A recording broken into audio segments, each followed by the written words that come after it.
Hello, so welcome to this session, quite an early one in the 2021 BERA conference. And this session is all focused on the umbrella theme of which is very topical. It's the impact of COVID-19 on teaching and teachers. So to kick us off, we have Philip and Amy and Emma at Bishop Grotesque University talking about the experiences of the NQT cohort of 2020 to 21. Oh no, sorry, I have got that wrong. Apologies. Technical hitch.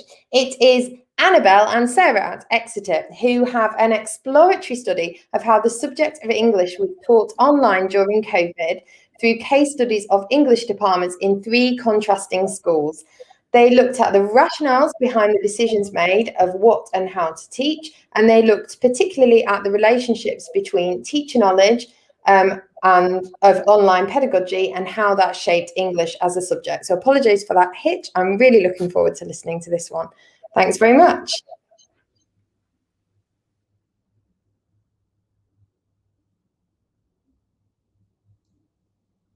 You're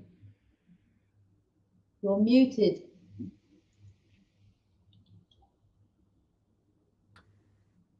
There was me all ready to share my screen, but falling at the first hurdle and being on mute. Lovely to meet everybody. I say meet. This is a weird environment where I can't see any faces while I'm presenting. But my name's Annabelle Watson from the University of Exeter, and I'm reporting on a project with my colleague, Sarah Venner. Okay, so I was sharing screen. I'm going to go back to managing my screen share again. And we will kick off.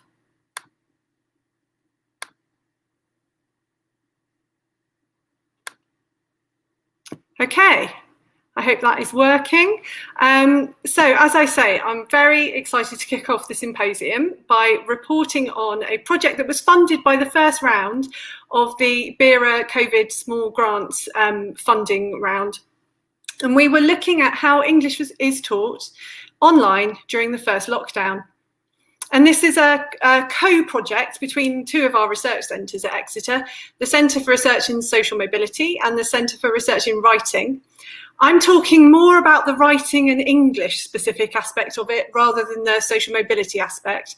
So given that this is a short presentation, I'm just going to focus on one main strand of it, which I will talk more about in a minute. Before I go further, I need to talk about the context. Because we've called it Teaching English When Schools Are Closed, but actually, of course, schools weren't closed. They weren't closed to all children. And we need to acknowledge that teachers were, during a really unprecedented time, dealing with incredible challenges. They were having to look after key worker and vulnerable children while finding a way to negotiate and navigate an online curriculum. We're also going to focus particularly on how English was taught online, so I need to acknowledge that not all teaching happened even off-site, online. Schools approached it in lots of different ways, and some of them provided hard copy materials. And some of that is because of the concerns about students' access to and engagement with online learning at that outset. I also need to do a huge caveat by acknowledging that all of the teachers we talked to, their primary concern was student welfare and well-being. So while we're investigating how a subject was taught, that wasn't the most important thing on teachers' minds. What they were aiming to do was make sure their students were okay. And a lot of their time and energy was spent on that as something more important than the curriculum and the learning materials they were producing. We also know, though, that there were huge, really fast developments in how teachers engaged with technology and their knowledge and understanding of technology for learning. So that was what we were interested in when we set up this project.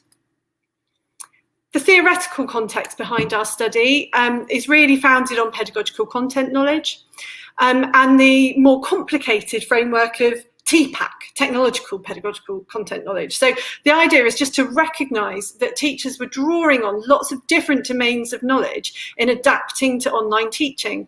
There was their knowledge of the subject and the discipline, the content knowledge, also their generic knowledge of pedagogy, also their knowledge of subject-specific pedagogy, also their generic knowledge of technology, and then it all kind of converges on the centre point of their knowledge of how to use technology to teach the subject online.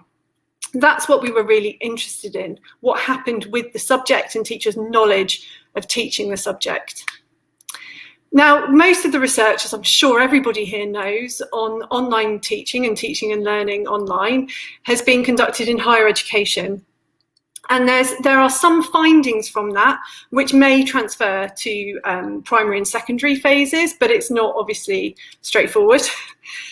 We were looking at secondary schools in particular, and some of the sorts of things that might be relevant are the idea that you can't take what you do in a normal classroom and just put it online, partly because the way in which we interact and the way in which we establish relationships and grow relationships are fundamentally different through online learning.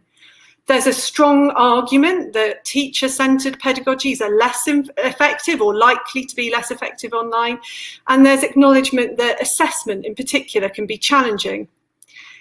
And what we know very little about is discipline-specific pedagogies. There's a lot of research more generically into teaching online and some research into teaching professional careers online or maths or science, but next to no information to really guide specific understanding of what it means to teach secondary school subjects online, particularly English. So that's what we were really interested in exploring.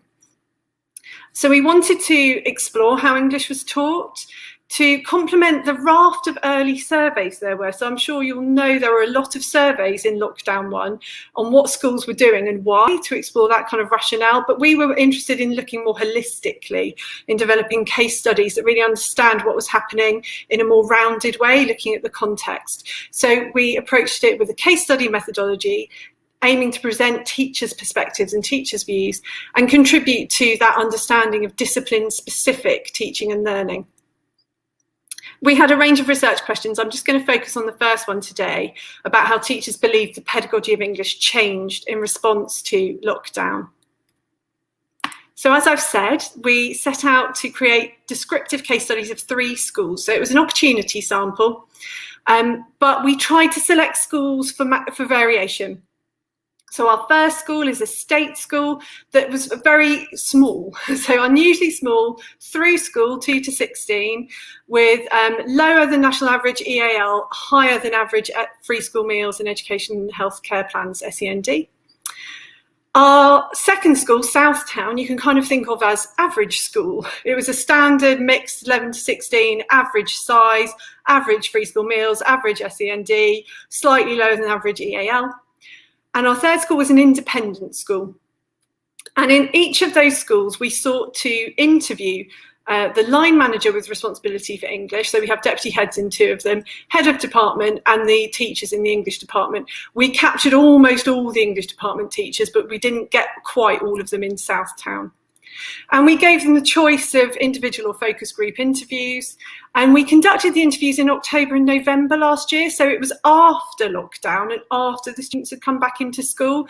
So teachers were able to reflect on what they saw, how they saw the students had been affected by the lockdown learning after they'd come back into school. And we coded thematically. We were guided by our research questions, but largely the themes were generated inductively with Sarah and I working together, lots of kind of dialogic talk and iterative reflection on the coding as we went to refine what we thought were useful codes.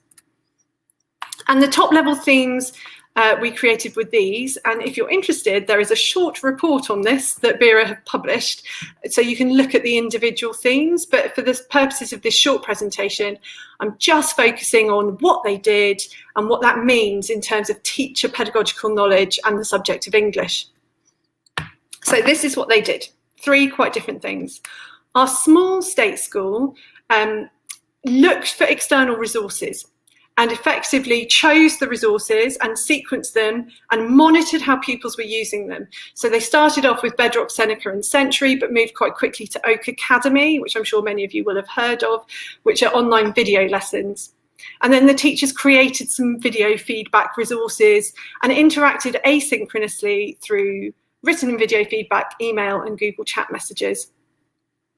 Southtown, our average school, also provided asynchronous learning, but they created their own resources with a fixed pattern, with 1 or 2 teachers leading the input for each year group, and students were invited to engage with a resource, do a reading task. The teacher content included narrated PowerPoints and short videos with embedded questions and quizzes.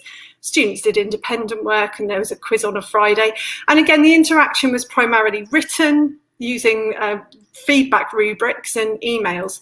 I will just acknowledge that while I'm saying all of this is written interaction and asynchronous, these students in these schools were getting a lot of phone calls, but they were pastoral phone calls.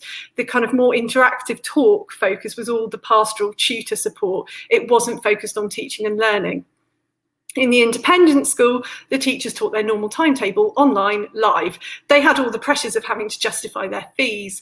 What was interesting, though, was that they realised that they couldn't just follow their normal curriculum. So they started off trying to teach what they would have been teaching anyway, but realised it was too much screen time, too teacher-directed, too difficult to create dialogue, and they moved towards what they called project-based learning. So they were setting questions and challenges and kind of research topics, and the students were doing more independent work and then bringing it back to class to discuss, which is more in line with what higher education research talks about as effective online pedagogy, but the teachers kind of worked their way there by themselves. So some of the issues related to English that came out of this, the instinctive kind of reaction of teachers was to revert to a didactic approach. So understandably, what teachers did was take the bits of their teaching that they could just replicate asynchronously. So they could video themselves or make a recorded PowerPoint of them explaining content, or do modelling, or do quizzes. It's very easy to set up an interactive quiz, and it's something commonly done in classrooms anyway, and then independent pupil work. So they just kind of instinctively reverted to replicating those activities, which were highly teacher-led, very didactic. There were very limited in the asynchronous lessons, very limited or no opportunities for pupil talk.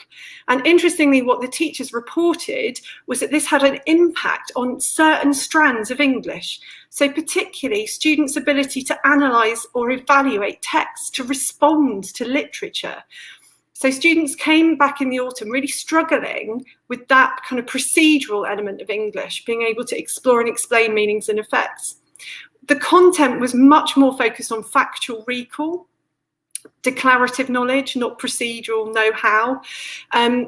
For example, using lots of quizzes, and the teacher said that created real problems in assessment for learning. The quizzes showed them the things students got wrong. They could see what they got right and wrong, but they didn't know why. They couldn't probe why students were making mistakes. They couldn't really gauge their kind of depth of understanding. They also talked about the difficulty of adaptive teaching. Everything was kind of standardised and pitched at one level to begin with. They started to differentiate resources, but they found that really hard, and that ties in with the problems of assessment for learning. And there was very wide variation in student engagement with writing. And if we're thinking about this as an English issue, there's a lot of debate at the moment about the nature of English as a subject and the status of knowledge in English.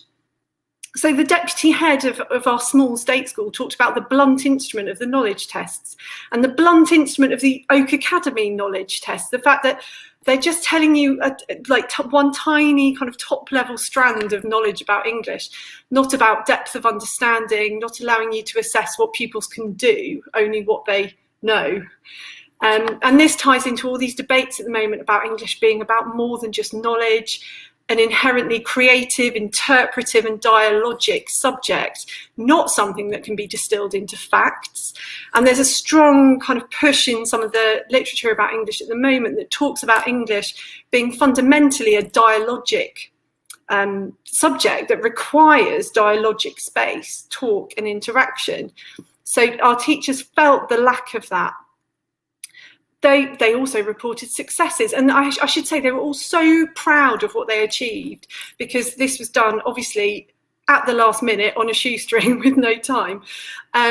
So they were pleased by the fact that some students really benefited from the quiet time outside of the classroom and classroom distractions to work on independent activities.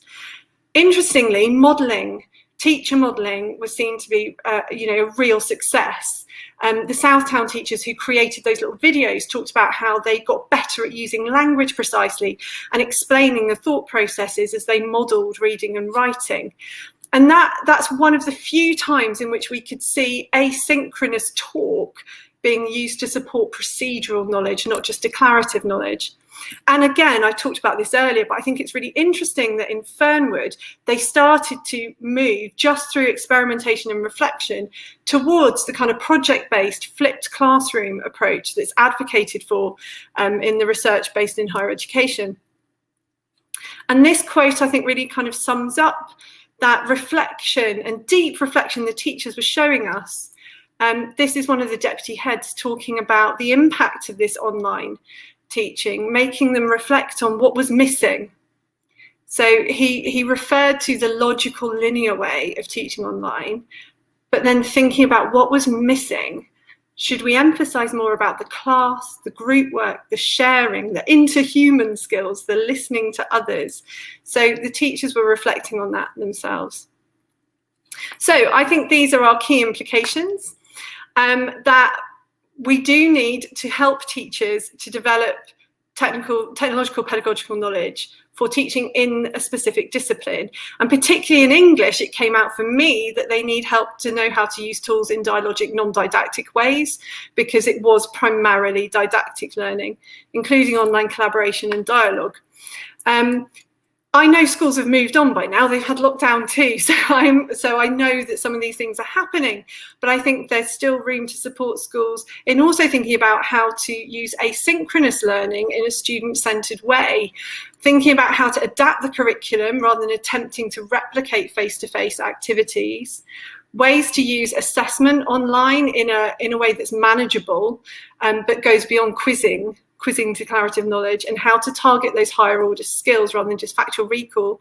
And this was a tiny little project. So I think it did open up kind of questions and issues about teaching the subject specific online pedagogy that we need to do more research into.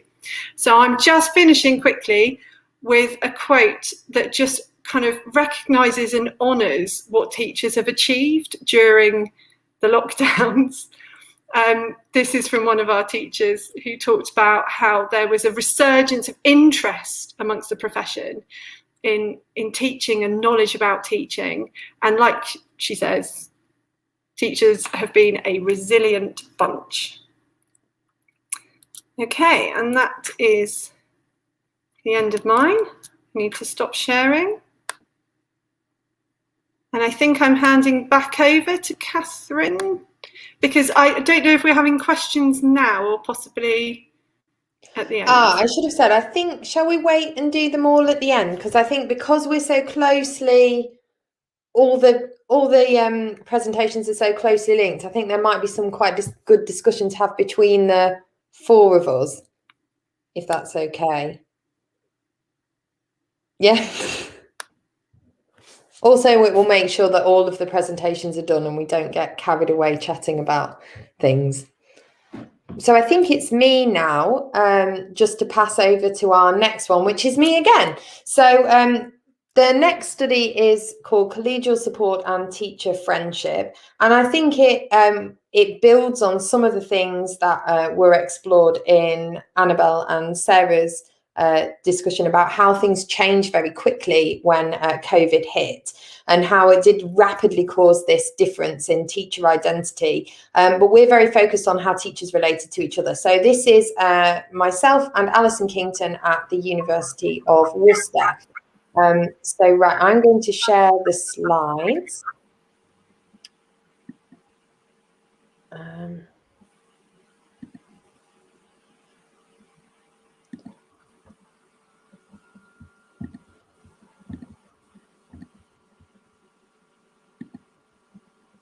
Here we go.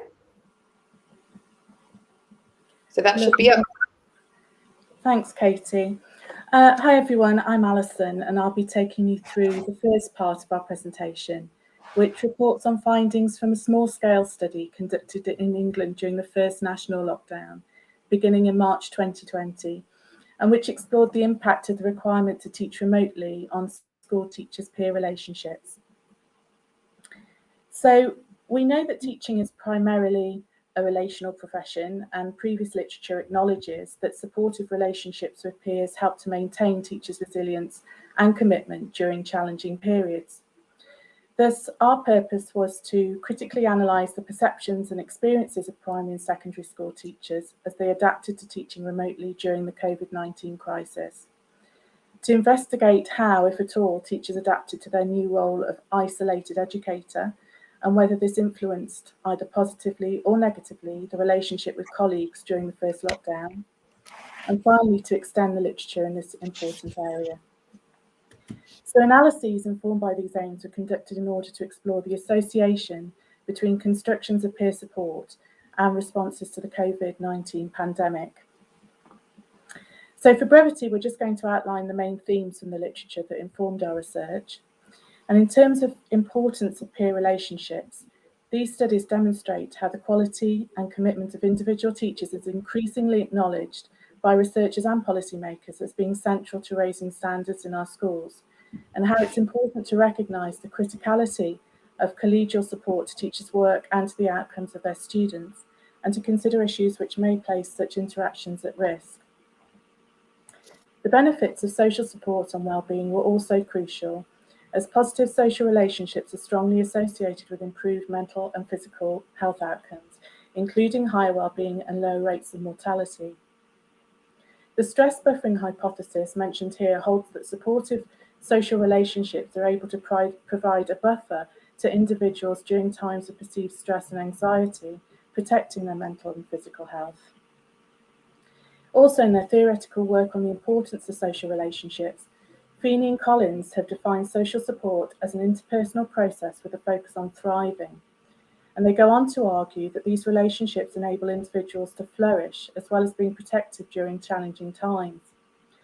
However, the pandemic brought additional stresses for teachers, including COVID-19 related anxiety, and teachers reported higher feelings of nervousness, anger, and boredom while remote teaching and on their return to school.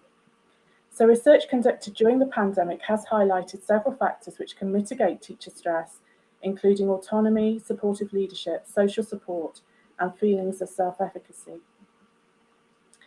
In terms of the research context, the pandemic spread of the COVID-19 virus in 2020 created unprecedented disruption to education on a global scale, and we've documented some of the UK key milestones here. What can be seen is that events happened quickly, resulting in schools in England being closed on Friday the 20th of March, except for those children considered vulnerable and children of key workers. Examinations were cancelled and teaching was moved online, with teachers required to educate pupils remotely from home. The research listed here demonstrates how teachers and teaching changed significantly during lockdown in relation to resilience, leadership, student motivation, and pedagogy. But there were no studies specifically exploring the importance of teachers' daily interactions with colleagues and the potential for social isolation. The reduction in peer interaction brought on by the requirement to teach remotely was therefore of concern. Moving on to the sample, personal networks were contacted initially to raise awareness of the project, and this was followed by a snowball sampling strategy to achieve the required number of participants for meaningful analysis. A sample of 30 teachers was achieved, and the demographics are shown here. The speed with which policies on coronavirus restrictions changed in England during March 2020 meant that in order for us to catch the perspectives of teachers at this unique moment in time, we were required to act extremely rapidly. As such, we acknowledge that we employed methods of convenient sampling, which would not be necessary during a project with a more conventional trajectory. It's also important to note that the participants recruited for this research were not representative of the wider teacher population. In terms of data collection, we used open-ended qualitative interviews with the 30 teachers. The interviews explored specific aspects of remote educating and teacher-peer relationships, including themes listed here. Some questions were designed to elucidate narratives from the participants about their responses to the pandemic and how their relationships with others had changed over the course of lockdown. Others were designed to encourage participants to engage in intergroup positioning, In other words, talk about themselves in relation to others. There were practical concerns which rendered remote individual interviews the most suitable qualitative data collection tool when social distancing measures were being enforced. Interviews were conducted online via Microsoft Teams, lasted between 30 and 90 minutes. All interviews were recorded using the facility on Teams and then transcribed. Participant names were not used, rather a unique code chosen by each teacher was added to the transcripts, providing anonymity. I'll now hand over to Katie to discuss the data analysis strategy, findings and implications. Hello. So we analysed the data in two phases, incorporating inductive thematic analysis and discourse analysis. So the purpose of the inductive thematic analysis was to bring to light themes and patterns which we would explore more closely during the discourse analysis. We therefore took a holistic or a lumping approach to coding to begin with, coding large chunks of text together. Later, subcodes were identified within these initial codes. For example, within the code benefits for children, we identified the subcodes improved learning behaviours, innovative teaching and learning, extra support and holistic approach. So that was in the inductive thematic analysis. One pattern identified in this inductive thematic analysis was a construction of a salient collective identity and the construction of a salient personal identity by different groups of teachers. This code was partially identified because of patterns of interpersonal pronoun use. We noticed that some teachers used we a lot, talking about their school, so we did this, we did that, foregrounding a collective identity with their teaching peers, whereas some used I, and they foregrounded a more personal or individual identity rather than the identity of their school. So in order to explore this pattern in more detail, we used discourse analysis to identify repeated linguistic patterns and identity positionings. And we used a bit of corpus-assisted discourse analysis to do that. So we were very similar to FEST there, who used both inductive thematic analysis and discourse analysis. So for this presentation, we've chosen to highlight two positive outcomes for teachers' peer relationships as a result of the COVID-19 crisis and two more negative outcomes. So we start with the first positive outcome, which was that some teachers felt an increased sense of solidarity with their peers and constructed a collective identity with their teaching colleagues during the crisis. So you can see examples of this in Ivy at the top, her discussion about working together as a team, Noah's talk underneath about his staff pulling together and supporting each other, and Maria's praise of her colleagues as brilliant scientists who have all pulled together at the bottom there. It was noticeable that teachers who constructed a very strong sense of collective identity were all school leaders. These findings align with other research with school leaders during the COVID-19 crisis, so Beauchamp's recent article and also one by Ferguson. So when talking about their role in the crisis, school leaders do seem to position themselves as the leaders of effective and supportive teams. This may reflect an increased sense of solidarity amongst leaders with their staff during this time of crisis, which could certainly be considered a positive. However, alternatively, these findings could suggest that one of the ways that leaders justify their actions during the COVID-19 crisis was by claiming that their staff were all behind them and were working together as a team. So although this could be a positive outcome, there may be slightly more to this finding than initially meets the eye. So possibly a positive.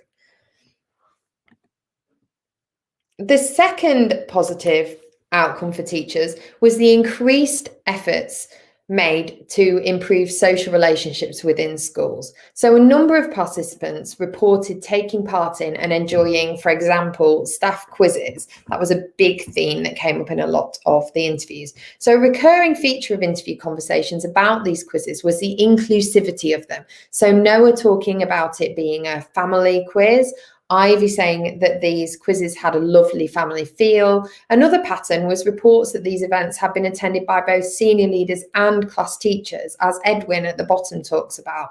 He talks about being accepted as a senior leader and how these quizzes have brought all of the staff together in a new way. So previous literature on teacher identity has consistently highlighted the importance of informal relationships for sustaining commitment, resilience and motivation in the profession. Our research shows that during the pandemic, teachers sought out innovative ways to create and sustain these informal relationships, which are so important to their well-being. There are pointers here of some ways to improve teachers' well-being during COVID recovery. So making sure that opportunities are created and sustained for teachers to develop and enjoy informal relationships with their colleagues. Ensuring that there are opportunities to socialise, which are inclusive and welcoming and bring in families and bring in all of the staff, not just certain members of staff. Such events were particularly important to teachers during the pandemic. It was noticeable that we had some teachers who spoke about being offered the opportunity to participate in these activities but choosing not to, and they were noticeably seemed more unhappy and had a more negative perspective on the COVID-19 crisis than those who participated in these events. So this suggests that teachers who participated in these social events were more likely to construct a salient collective identity. Although the causality is obviously a little bit tricky to identify, these findings highlight the benefits of facilitating teachers to participate in inclusive social events with their colleagues in schools. So now on to the more negative findings. So the first was an increased tension that we identified between different levels of school leadership. So in some cases, such as Christopher at the bottom here, class teachers felt that they did not receive enough support from school leaders to overcome the difficulties caused by remote teaching. But this was also the case for teachers working at a middle leadership level. So Ava was disappointed in the senior leadership team of her school. She clearly identified as not being part of the SLT and as having some grievance against them. So although she was a leader, she identified as a leader, Ava still experienced issues and tensions around leadership at this time. The same could be said of Matilda underneath, whose relationship with her teacher had deteriorated significantly, and Timothy under her, who was a head of department but still felt very unsupported by his school leadership higher up the chain. So these findings suggest that COVID-19 had a negative impact on some relationships between teachers, and particularly between teachers with different levels of leadership responsibility. They also raised some problems with researching only with school leaders. So as I spoke about in the first findings slide, the first positive findings, teachers who constructed a salient collective identity had a tendency to be school leaders, and generally high up school leaders, so head teachers and deputy heads. So they're sort of high up in the food chain in their schools, to use a metaphor that I hope nobody will mind. They foregrounded positives about the COVID-19 crisis. But those who were sort of lower down the food chain, as it were, those in middle leadership or class teacher roles, they seem to have a much more mixed view of leadership and of collective identity during the COVID-19 crisis. So this suggests that research on the impact of COVID-19 within schools should make an effort to engage with teachers at all levels of leadership, as those at senior leadership level might have a slightly more rosy view, or might portray a slightly more rosy view of how they manage the crisis than those working underneath them.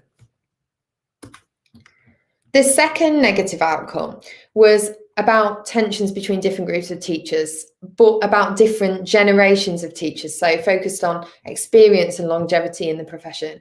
There appeared to be some tension between young teachers and more experienced teachers, which came out during our research. So this worked in both ways. So some young new teachers were frustrated with their more experienced colleagues, and some experienced colleagues were frustrated with those who are younger than them. So what's key to note here is the identification. So the way that these teachers identified strongly as new teachers or as experienced teachers, and were very frustrated with a group that they felt were opposite. Such tensions are problematic because they prevent teachers from developing the supportive, informal relationships with each other that we've just discussed they really need to thrive, and they're important for sustaining commitment and developing resilience in the profession. So just to go through these quotes, so Alexander at the top is an NQT, a new teacher. So he talks about how in his school his year group team are sharing activities, but as a new teacher, he thinks that these ideas are old-fashioned and instead he decides to do things on his own. Aidan below is in the opposite position, an experienced teacher. He is annoyed that young upstarts in his school are trying to impress the senior leadership team by taking on extra work. And Christopher at the bottom identifies as the oldest teacher in the department, but he's upset that his age and experience doesn't confer any sort of special status or afford him any particular respect, he still doesn't feel that he's given the understanding that he feels he needs during the pandemic. So these findings indicate some of the work that needs to be done post-pandemic to ensure that the teaching profession recovers from the crisis. So schools need to be aware of the generational tensions that may have arisen during lockdown. So these were possibly exacerbated by the pandemic. I'm not sure they were caused by the pandemic, but the pandemic maybe made them clearer. NQTs teaching remotely had no physical presence in the school, so they were more able to isolate them. They weren't socialised into school in the same way as they had been years previously. Younger teachers who had no family responsibilities were able to take on more work during lockdown because they didn't have that kind of social sphere. Everything had been cut off because of lockdown. But school leaders should be sensitive to family circumstances, which prevented older teachers from taking on extra work at this challenging time. And actually, older teachers maybe had things that meant that they couldn't do as much work as they maybe would have been able to do usually. And it should be remembered that veteran teachers such as Christopher, who had over 16 years of experience teaching, were older and therefore they were placed at more risk from COVID, more of a health risk. So, for example, when they came in to supervise key workers, children. So such tensions, they might remain post-pandemic and they could impact on commitment and motivation. So this finding is something which it will be useful for school leaders to address moving forward. So I've already discussed some of the implications of the findings as I've gone through the paper, but here's an overview of some of our key findings. So schools and teachers did not respond to COVID-19 in a uniform manner. Responses were multiple and complex, and therefore support for schools during COVID-19 recovery needs to address the complexity of the situation and ensure that support is personalised and targeted at individual schools and maybe even individual teachers. We found some evidence that peer relationships between teachers were damaged by the requirement to teach remotely. So this finding contradicts some of the findings of other research, which has emphasised how teachers came together during the crisis and sought out supportive relationships in order to build resilience, such as the findings of Kim and Aysbury, for example. Although some teachers did build and develop strong supportive relationships with their peers during this time, others isolated themselves further from colleagues or felt that relationships with their colleagues had been damaged, in some cases irreparably. One strong finding of the research, which has implications for both research and leadership, was the different ways that senior leadership spoke about the crisis in comparison with middle leaders and class teachers. And so our paper suggests that leaders have a tendency to justify their leadership practices by reporting a strong sense of collective identity within their schools. So researchers should be aware of this when they foreground senior leaders' perspectives on the crisis. Leaders should be aware of the impact that their decisions may have had on the identities of teachers who've had to negotiate huge changes during this short period of time. Anonymous feedback practices in schools or 360-degree feedback structures could be used by school leaders to better determine how their actions over the pandemic have impacted on staff. School leaders should also be aware of increased tensions between early career teachers and experienced or veteran teachers. This could reflect the different risk factors which had to be managed by teachers of different ages. This finding does not appear to be reflected in other literature on COVID-19 lockdown teaching, so it extends our understanding of teacher-peer relationships at this time. So here are our references, and that's the end of our presentation. And I'll stop sharing. Now it feels odd because I'm going to go from talking to then introducing the next people. So that was our presentation, which had a few crossovers with the presentation before. And now we are going to move to Philip, Amy and Emma from Bishop Grotesque. Now, definitely, it is them this time, talking about the experiences of the NQT cohort of 2020 to 21, given their curtailed practicum experience in the final year of their ITE programmes due to the first lockdown. So again, this will probably have quite a lot of crossovers to the previous presentations. So the project took a mixed methods approach, and this paper shares some initial insights from the quantitative element of the work. So it'll be interesting to see some quantitative data. So take it away. Hi everyone, it's lovely to be here. Thanks for having us. And yeah, we'll get cracking because we've got quite a lot of data to show you. So if we could have the slides up.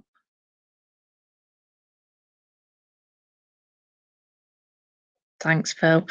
So yeah, as Catherine said in her introduction, we're going to tell you about our project, which has been looking at the NQTs of the last academic year. We'll be telling you a little bit about them. My name's Amy Quickfall. I'm head of programmes for primary initial teacher education at Bishop Grosseteste. Presenting alongside me are Professor Phil Wood, who is Professor of Education Change at Bishop Grosseteste, and Dr. Emma Clark, who is a senior lecturer and also a cohort lead on the primary PGCE. So you can see where our interest in NQTs and teacher trainees has come from, because that is our work. And we were funded by the British Academy. I need to tell you that as well for this project. So we were, all three of us, in different ways, really interested in the disruption caused by COVID-19 to our teacher trainees and to our NQTs of last year, who were going out into school as the pandemic hit and had their final placement called off for most of them. And we really worried about what would happen to them, whether they had a fair crack of the whip in terms of their training and their NQT year. And that's where this project really came from.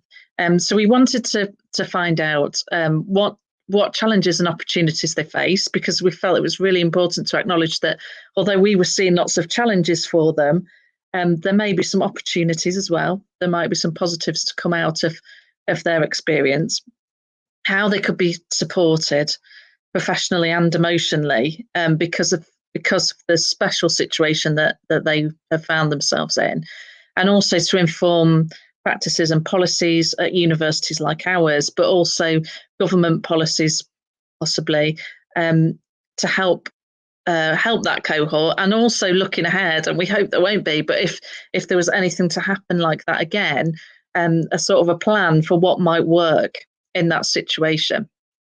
We also had a sort of a longer term and a wider interest in how looking at our cohort of NQTs might also help with wider public sector systems. So for people who are training for nursing, for example, what we might be able to learn from our project that might help other groups of people as well. So just to give you a bit of a recap of the horror, and I won't dwell on this for too long, because I'm sure you're all very, very familiar with what happened during the pandemic. But our trainees, the majority of particularly our postgraduate trainees, when the first lockdown happened in March 2020, they were just about to go out on their final placement. So it's a placement where they consolidate what they've learned, the things that they've done with us, they take back into school. It's their final placement where they're doing a lot of the teaching, a lot of the planning. It's their chance to really build their confidence and reassure themselves that they can do this thing. And in September, when they've got their own class, they're going to be okay because they did their final placement and it was all right. So that was a huge blow when we had to pull all of our trainees out of placement, apart from a couple of cohorts who could keep going because of the situation they were in. So come June, there was a phased reopening of schools in England, and some children went back. My little boy didn't go back because he was shielding, and we had other staff who were also hit by that, and I know schools did as well. Our trainees didn't go back in because by June, we'd had to decide how to recommend them for QTS. Some of them had to get work to cover their finances and their bills, and some of them still had children at home. So they didn't go back in. They qualified. They were recommended for QTS. So as we went through in September, that cohort majority of them were starting their NQT posts and going into school.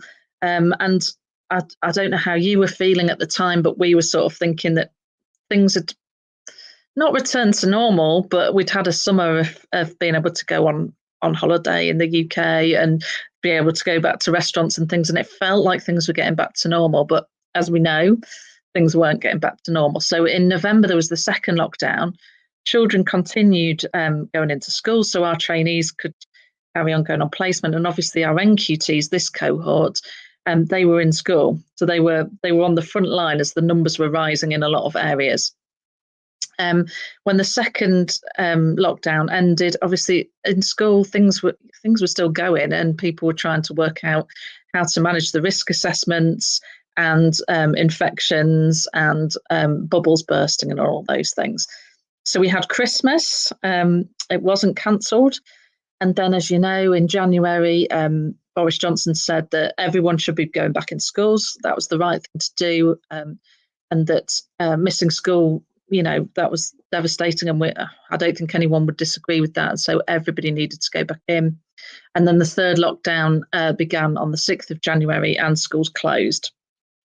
So our NQTs were then certainly not at home doing nothing. As you know, they were providing online content. They were checking in with families and children in their communities. They were also teaching face-to-face because essential workers' children were allowed to attend school.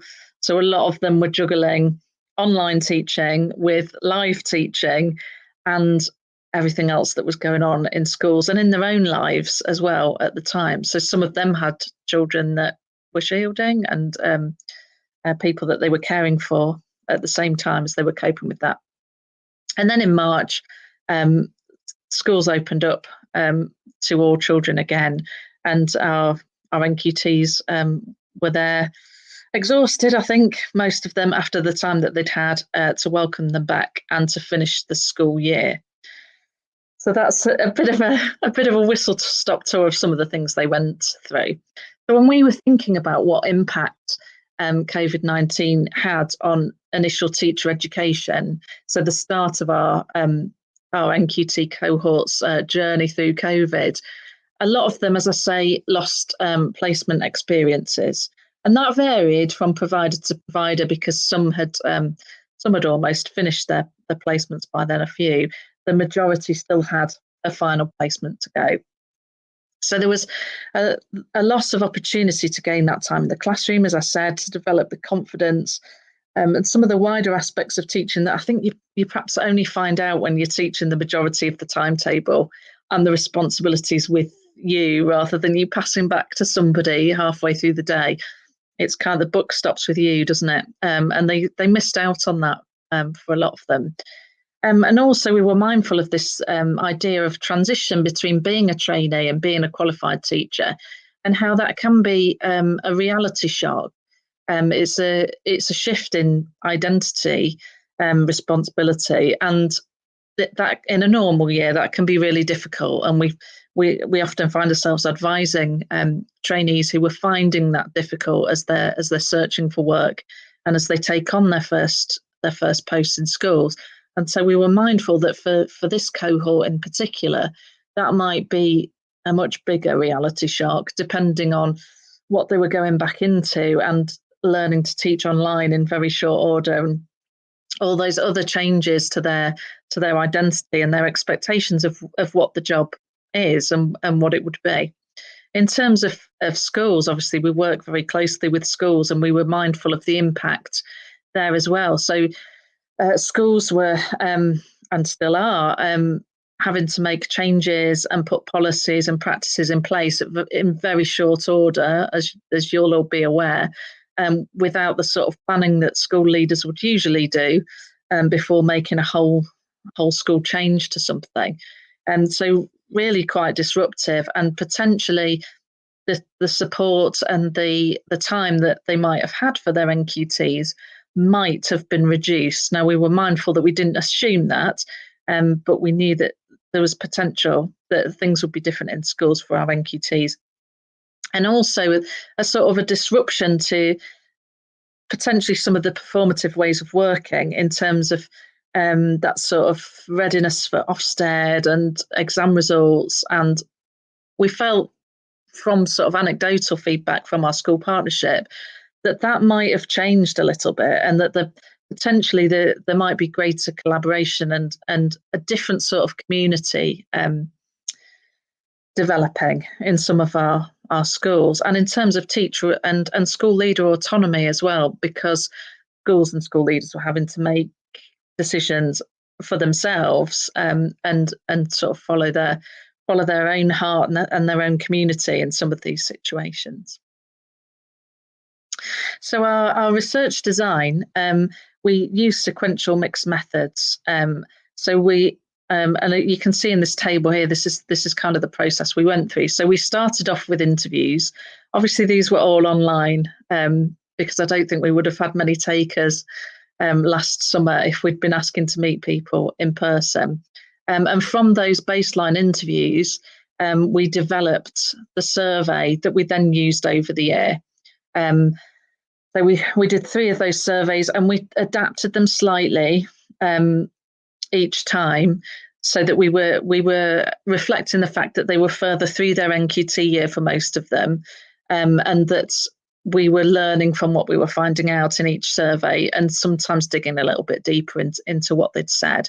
And then in August, in fact, I did one yesterday, so this is still ongoing as COVID disrupted schools. It's also disrupted research, hasn't it? So our timeline has shifted a little bit as well.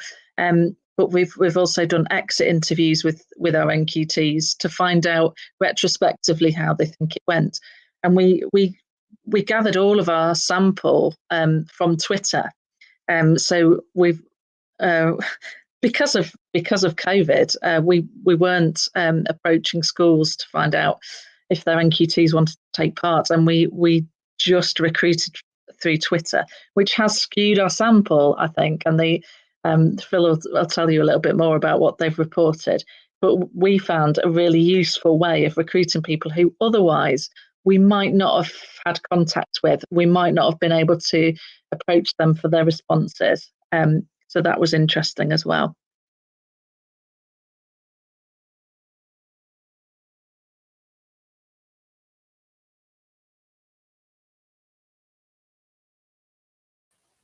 Sorry, I realised that I had to unmute because it's Pavlov's Teams. I'm so used to it working in a particular way that I hadn't realised that if I hadn't unmuted, then I couldn't actually sort of get in. So I do apologise. Hang on a second. Hopefully this will begin to work in a second. There we go. Can everybody see that now? Okay, so Phil, we can't see it. Sorry. Can't see it. Right. Okay.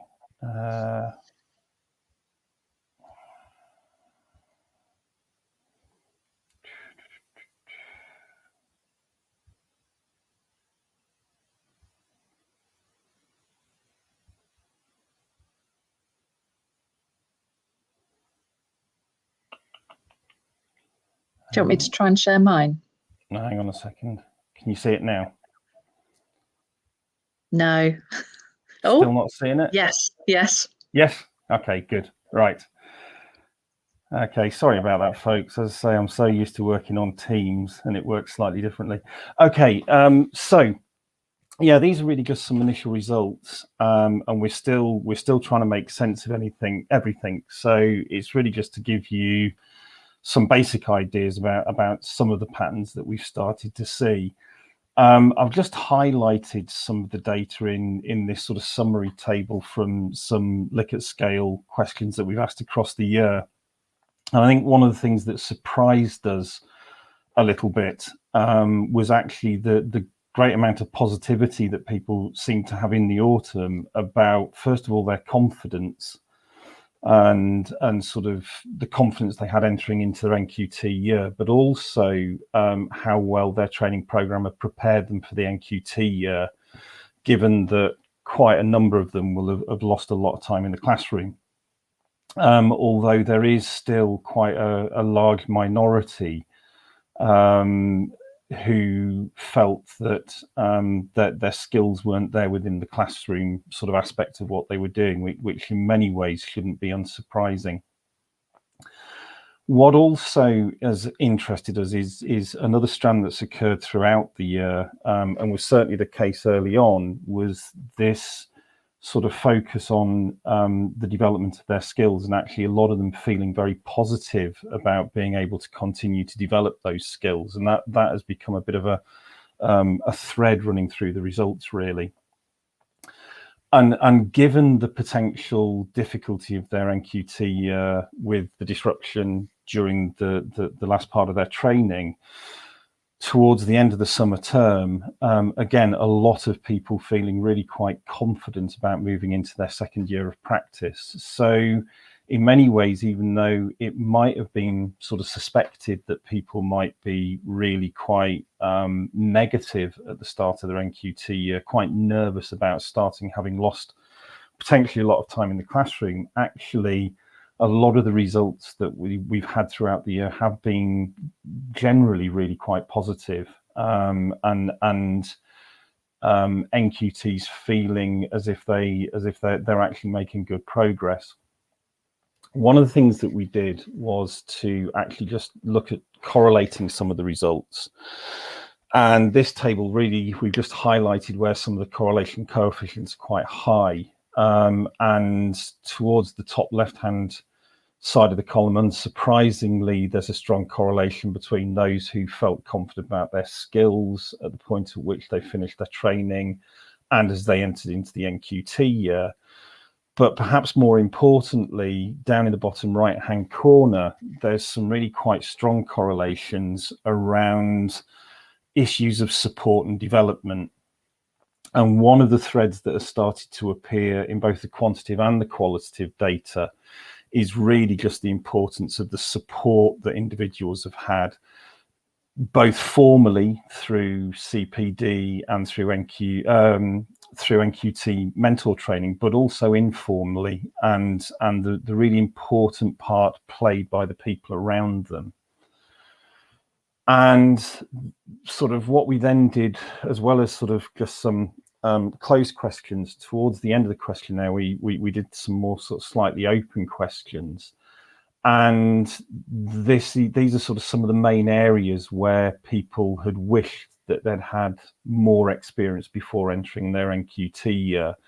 And in some ways, it could be argued that a lot of this is unsurprising, that sort of some of the most important areas are things like behaviour management, assessment and planning.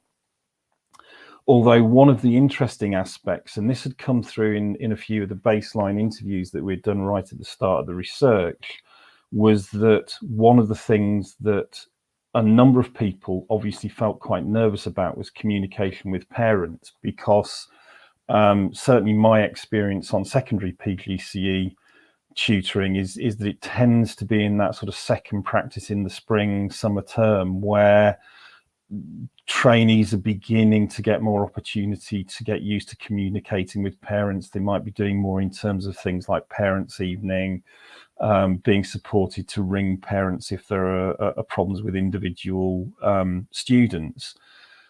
But that perhaps had been curtailed, and therefore was one of the areas that they were particularly concerned about. One of the other interesting things is that sort of in beginning to sort of analyze the detail of the data, quite often what you find is that it's people who didn't feel confident, that sort of 18, 20 people who didn't feel confident at the start of their NQT year, who tend disproportionately to be those people who are predominantly talking about behaviour management, for example. So it would appear potentially that what the data is beginning to demonstrate is that loss of a second placement on PGCE, or loss of other placements on other routes, may mean that time spent in the classroom, beginning to understand all various aspects of behaviour management, etc., that's where people may have started to lose out a little bit.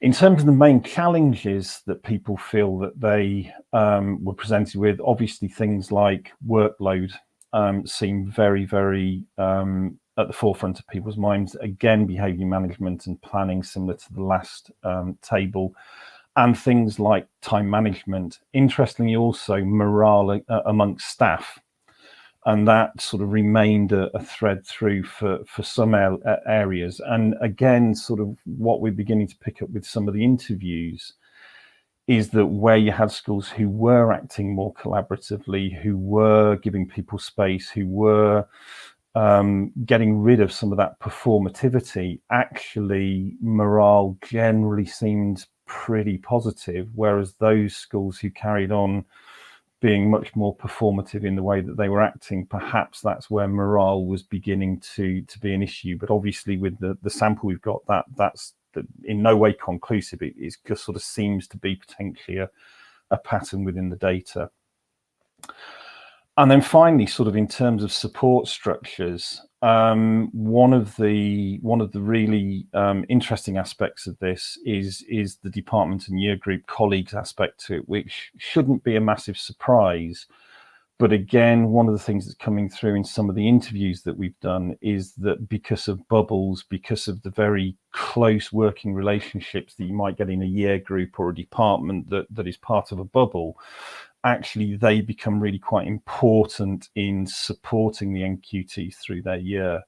Social media is unsurprising in many ways because we did actually recruit through Twitter, so you'd expect that to be quite high, and it's good to see sort of the NQT mentor obviously being a central part. But then also family and friends, which we might expect, but also friends from ITE. And it's great to actually see that obviously that was a very strong support structure for NQTs as they move through. Also interesting is SLT, although that seems sort of drop off over the course of the year. I suppose sort of one final thing to say just before sort of giving some initial insights and rounding off is that perhaps it's not surprising that in terms of the distribution of respondents over the year, it was in the spring when we had fewest people getting back in contact with us. There are only 28 people completed the survey, but that was at that end of that sort of second lockdown period, and we strongly suspect that people were just absolutely knackered and quite rightly just didn't have the headspace to connect with what we were attempting to do. So some initial insights. NQTs were surprisingly positive about their position as they entered into their NQT years, but as may be expected, they were sort of seeing classroom activities as being really important areas for development. And those challenges then were reflected throughout the year. Support mostly came from those close to the NQTs in year groups and departments especially, and a lot of the people that we've interviewed have talked either very, very positively about those around them in addition to their NQT mentors, or that's actually almost led them to think about leaving the profession. In one or two cases, people have found that they were really not supported, or supported actually in a very negative way.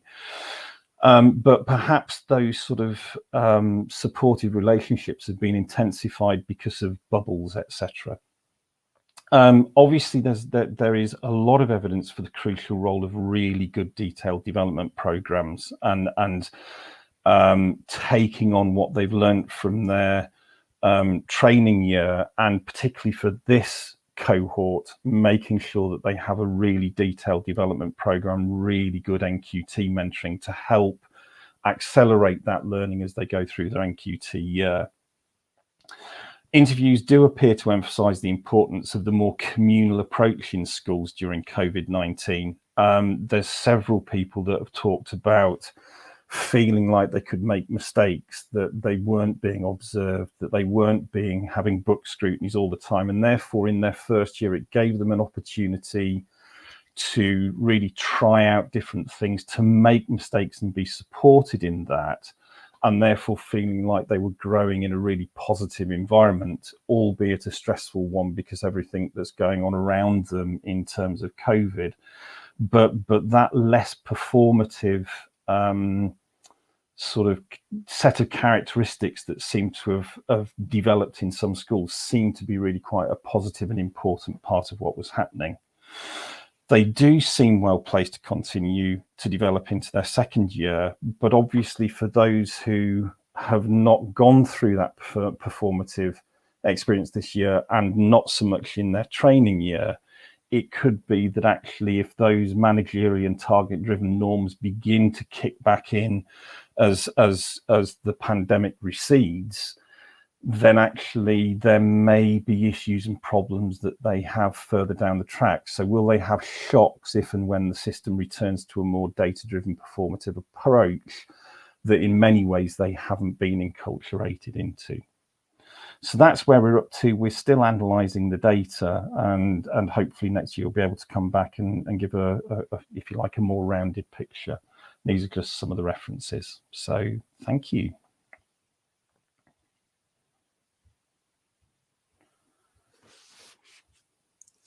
Hello, that was really fascinating, and I think really I was hooked because it was so linked to our paper and what we kind of found with some of our students, and also now I'm teaching PGC students as well, so that was fascinating for me. So now we're going to move on to Lucy at Newcastle, and this is a bit of a different topic to explore, because it's about outdoor learning and COVID-19 in schools. So this is really fascinating. So she's going to share research about how and why 4 schools in urban areas of northeast England developed their outdoor learning provision in 2020 and 2021, exploring the motivations and rationales of schools in developing outdoor learning during the COVID-19 pandemic, as well as the affordances and barriers faced. Her research was qualitative, and it used a co-production approach in working with schools. All right, so take it away, Lucy. Hello everyone, hi. I'm Lucy, I'm a research associate at Newcastle University. And as Catherine said, I'm interested in how schools use outdoor learning to support children and young people. So this is a bit of research that looks specifically at how schools were developing outdoor learning during 2020 to 2021 in the middle of the pandemic. So this is just a bit of an overview about what I'll discuss today. So a bit about the context, about children and young people's mental health, about the benefits of spending time outdoors, and about outdoor learning and schools in England. I'm going to talk about the research and the methodology that was used. I'll then present 4 case studies and the findings and conclusions. So it's sadly the case that there's an increasing mental health crisis among children and young people here in the UK. In 2020, NHS Digital released a report that said 1 in 6 children were now identified as having a probable mental disorder. And that's a dramatic increase from 1 in 9 in 2017 and 1 in 10 in 2004. And that's been evident across both boys and girls. It is thought that the pandemic is having an impact on this, with increased anxiety and mental health issues. And we also know that the effects of poor mental health are far-reaching, including educational disadvantage and ultimately the risk of exclusion. Hi, Lucy. Just to let you know, sorry, you need to go to the slideshow tab and start and press play from start, or we won't be able to see the slides. Oh, right. Sorry. Thank you very much. I'll just That's try. All right. Yeah, sorry. It's all right. I just really wanted to see your slides. Yeah. No, I've had some nice pictures actually. So I'll try. So it's slideshow and then from beginning. Yeah, slideshow tab and then play from start should work. Is that moving across now? Maybe I have to come out. Oh, it says James says you need to share on StreamYard. Are you sharing on the right one? Oh, Goodness me. Sorry. No, don't say sorry. Sorry, I'm back to the beginning. Are you on StreamYard? I don't know what StreamYard is. So at the top on your tab, there might be one called Beera Conference and then one called StreamYard.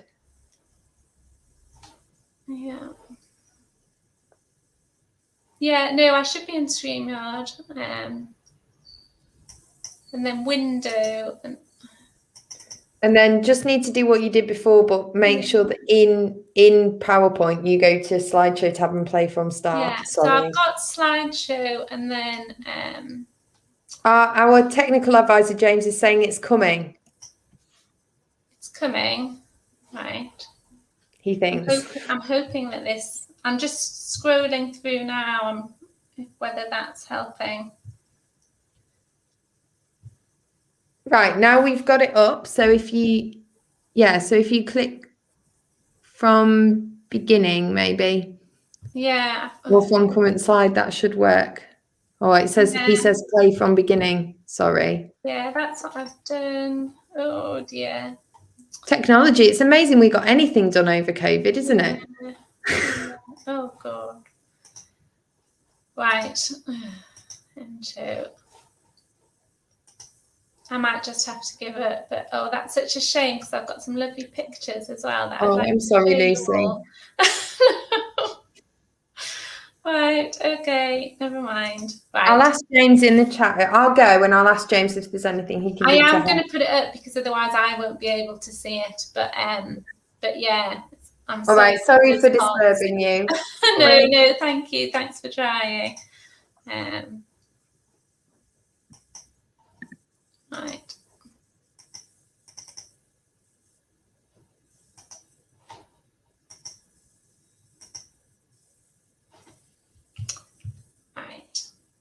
Okay. But yeah, so I think we were up to the benefits of outdoor learning. So although we have got this case with increasing mental health difficulties for children and young people, we also know that there is huge benefits to children and young people spending time outdoors, and particularly in nature. We had a recent study that analysed hundreds of international studies in outdoor learning and concluded that experiences in nature improve academic learning, personal development and environmental stewardship. And they further said that they believe that greener environments may foster learning because they are calmer and quieter, because they foster warmer relationships, and because the combination of loose parts and relative autonomy elicit particularly beneficial forms of play. We also have a range of studies that have shown spending time in nature is connected to reduced anxiety in children and young people, reducing the symptoms of ADHD, and effective in supporting children and young people with social and emotional difficulties. So together with this research evidence, it's also in government policy that outdoor learning should be a part of schooling and education. And we have the Learning Outside the Classroom manifesto that says that every young person should experience the world beyond the classroom as an essential part of learning and personal development, whatever their age, ability or circumstances. And we also have the DEFRA 25-year plan that states that children should be encouraged to be close to nature in and out of school, and with specific funding so that children from disadvantaged areas can access nature. This is because we know that access to nature is not equitable, with social and economic factors impacting on children's experiences. We also know that the COVID-19 pandemic has further exacerbated this situation. So the People and Nature Survey for England that was conducted in August 2020 surveyed children and young people aged 8 to 15 years. And they reported that 60% of those children were spending less time outdoors since the coronavirus pandemic. And this was rising to 71% of children and young people from ethnic minority backgrounds, and 73% of children and young people from households with an annual income below 17,000. So within this context, I was wanting to look at schools that were wanting to develop their outdoor learning provision during this time. I was also constrained, obviously, by the national, local, school and university constraints. So I knew that I was going to have to work remotely. And so I contacted a range of schools that I had previous working relationships with, or with whom my colleagues had working relationships with. And I asked who was wanting to develop outdoor learning during this time, during the 2020-21 school year, and who would be prepared to work with me in terms of articulating their reasons for doing that, how they were going about doing that, and what outcomes they wanted to see. And I was able to recruit 4 schools, 1 first school, 1 primary school, both of which were mainstream, and 2 secondary specialist schools. They were all in urban areas of the northeast of England, and they all had some prior experience of outdoor learning. So I'd worked with them all previously, and they'd been recruited from a project which involved a forest school intervention for small groups of children and young people. So each school had a small group ranging from about 7 to 12 young people involved in this forest school previously, but they didn't have widespread outdoor learning. So in terms of the methodology, I was using a co-production approach, and again, it was extremely useful that I already had prior relationships with these schools, as we already had that established relationship in valuing, each other's knowledge, skills and expertise, and seeing that transfer. And then that really helped, particularly because I was having to work remotely, doing things by video call or telephone call in some cases. We used the theory of change methodology, and that was used to articulate each school's context and rationale for developing their outdoor learning. We looked at the anticipated outcomes that they hoped to achieve, and then we also looked at what actions would be taken and tracking those through steps of change. So in terms of research data, again, this was worked out with each individual school and discussed and agreed in relation to their theories of change, and again, what would be possible in the circumstances. So data typically included kind of researcher interviews by video call or telephone with senior leaders and school staff. I interviewed an outdoor learning practitioner that was working with one of the schools, and then the schools themselves collected some data in terms of staff, pupil and parental views. And that was a mixture of kind of written feedback, which could be in a questionnaire or could be more general written feedback or verbal feedback that was then passed on, or in working with the children using visual images or the children drawing pictures. That data was then shared and analysed in relation to each school's theory of change, and also thematically in relation to facilitating factors and constraints in developing the outdoor learning provision. So I'm just going to go through now and talk about each case study quickly.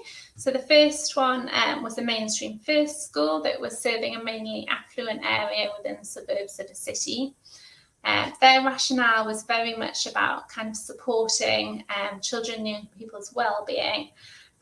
They'd previously been involved in this forest school intervention with 7 SEND children, but they were reporting that they were experiencing increased numbers of children needing additional support, and then there was a range of issues around that, including parental separations, children taking on caring responsibilities, anxiety and attachment issues, where they felt they really needed to add in that extra support for those children. In terms of actions, they consulted with an external outdoor learning practitioner, and that was in terms of developing their school grounds, but also in terms of curriculum links that could be made. They did develop their grounds, including some seating and storage. They bought a bit of equipment, and they had 2 TAs engaged with the level 1 forest school training. They already had 2 TAs previously, one at level 3 and one at level 1.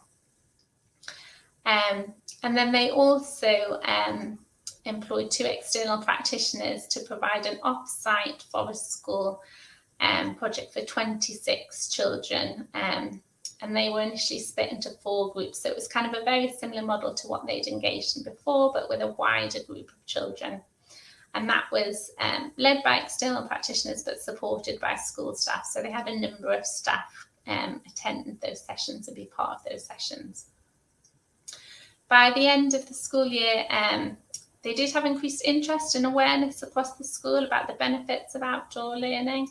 But there was also a feeling from senior management that lots of teaching staff still felt that outdoor learning was out of their comfort zone. There was a fear of losing control outside of the classroom, and that was something they wanted to work on further with their staff. In terms of feedback from the intervention that they'd done with those 26 children, pupil and parental feedback was extremely positive. For children, particularly in terms of enjoyment and engagement, and for parents who really kind of recognise the importance of children having the opportunity to play and develop their social and emotional skills. So we've got a quote from one parent here who said, "After 2 long, lonely lockdowns where family members were shielding, James has really benefited from unstructured social interaction with his peers. Most especially, he's been able to play with friends freely and has had to negotiate rules and resolve conflict." School 2 was a primary mainstream school in a deprived socioeconomic area of the city. They were very much concerned to be providing varied and engaging experiences for their pupils. And that was particularly in a context where school trips and visitors weren't possible. So they were looking at other ways in which to provide that for their pupils.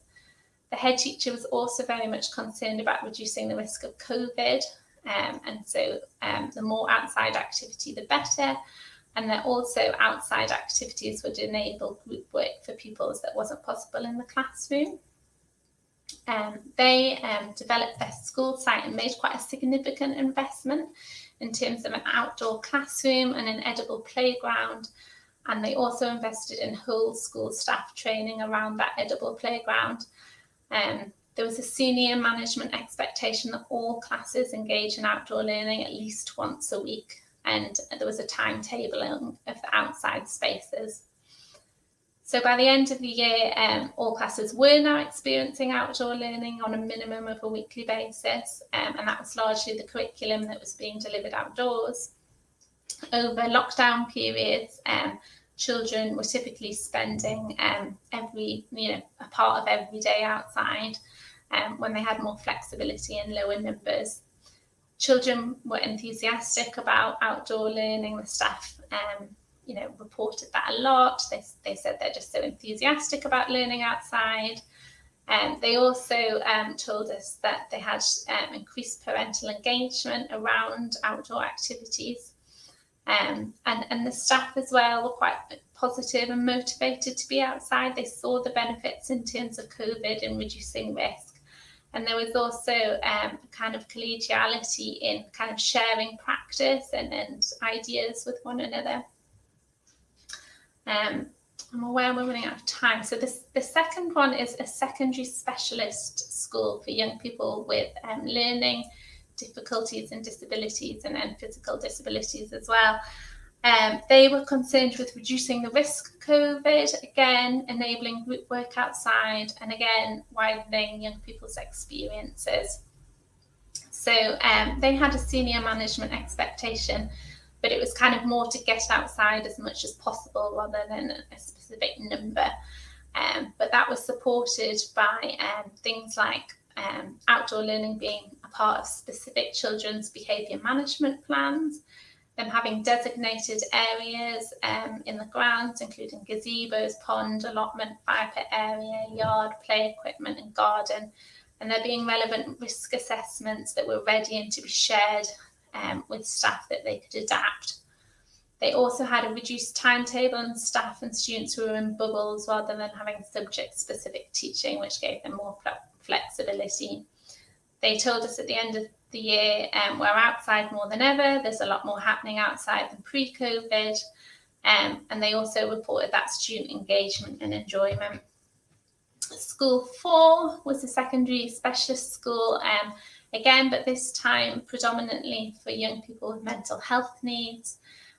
They were concerned to be supporting children and young people's wellbeing and the opportunity to reconnect socially and develop relationships. Outdoor learning was part of their behaviour management policy again, and they were also concerned with the development of life skills. So outdoor learning for them was part of their whole school curriculum. It was timetabled. A number of members of staff were already trained in various outdoor learning practices, and they had on-site provision which continued to be developed along with the students. They'd built a pond and a shed, and they had individual projects that they were engaged with. For them, the outcomes were very much about kind of personal and social development. So it was about the relationships with their peers and with the staff. One teacher told us outside it's more relaxed and you have space. It's nice to be able to talk to them and they can open up more if others aren't too close. They might ask for help with something when they wouldn't usually in the classroom. So it's very much about building confidence and resilience, students being able to engage in learning and building that confidence. And also relationships with one another. So the senior leader commented, many of our young people haven't left the house throughout lockdown. So it's a readjustment period for them, especially with that social aspect. So in terms of looking across the schools, there were various things that facilitated outdoor learning, and some of those were related to COVID in terms of kind of reduced numbers, reduced timetables, reducing risk, but lots of others were to do with things that we might ordinarily expect to be the case. So staff training, curriculum integration, development of space, timetabling of space, and senior leadership expectation. Constraints, there were some constraints related to the pandemic and overload, and some issues to do with staff bubbles. I'm just going to quickly sum up.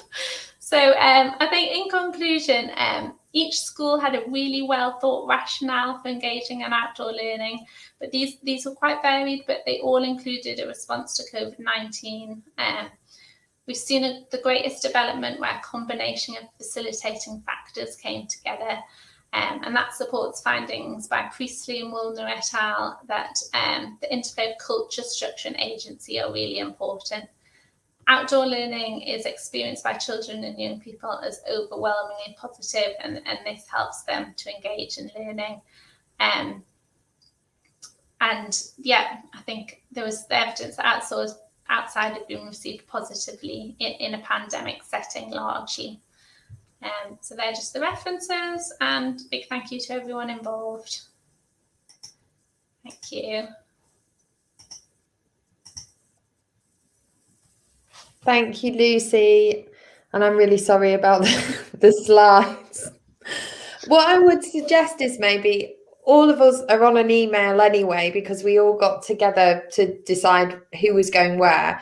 And I definitely know that I would love to see some of the slides that we haven't seen, because I think there was a problem with the first presentation as well. So can I suggest that we all send around our slides on that email at least, because then, and there's also a couple of references that I want to sneakily look up. Because they look really interesting and I hadn't come across them. So if we do that, then at least we'll get an opportunity to see everything and see your lovely pictures as well, Lucy, because I think they probably would have been the best pictures of the lot with it being outdoor learning. So thank you to everyone for participating. There have been a few comments on the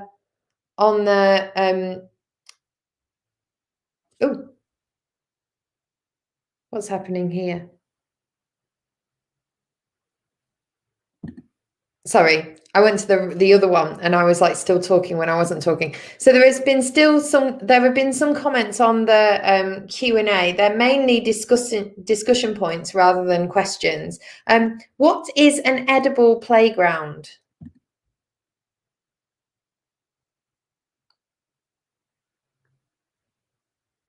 Lucy, can I bring you in? What is an edible playground?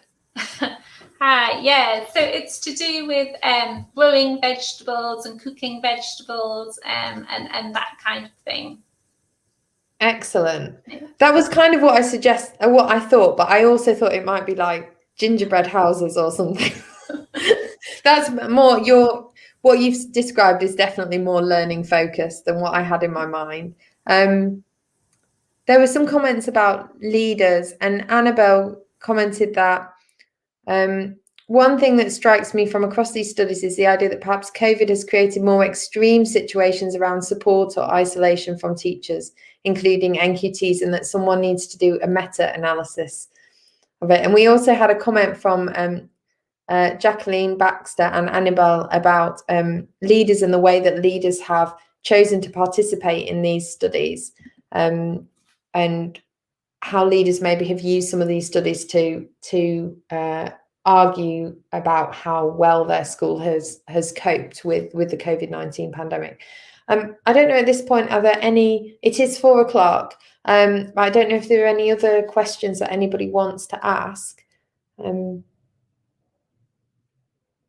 If not, I know everybody who is on this, who is in this symposium together, we all have our emails, but if anybody else wants, who is watching the presentation wants to contact any of us, you can always I'll leave the chair area up, and you could leave a post in the discussion, and I'll make sure that one of us is aware that you want to get in touch. But otherwise, I think we're at 4 o'clock, so I will bring this session to a close. But thank you so much to everybody for participating. Thank you.